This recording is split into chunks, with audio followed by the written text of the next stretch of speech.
সুপ্রিয় শিক্ষার্থী, গ্রামারের বেসিক পার্ট আলোচনায় আজকে আপনাদের সঙ্গে থাকছে। আমরা প্রথমেই আলোচনা করব অ্যাসাইডেড সেন্টেন্স, বিবৃতিমূলক বাক্য। অ্যাসাইডেড সেন্টেন্স কি? যা দ্বারা কোনো কিছুর বিবৃতি প্রকাশ পায় তাকে অ্যাসাইডেড সেন্টেন্স বলে। অ্যাসাইডেড সেন্টেন্স আবার দুই প্রকার। Number 1, affirmative sentence.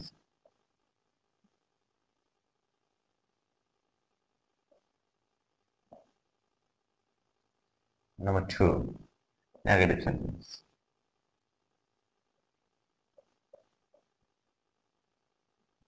এটা হচ্ছে হাবুড়ো বাক্য।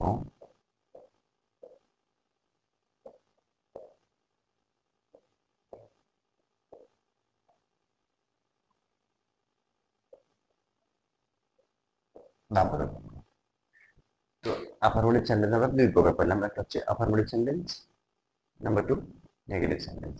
হাবুতে বাক্য, নাবুতে বাক্য। তখন affirmative sentence আবার কি? What is affirmative sentence?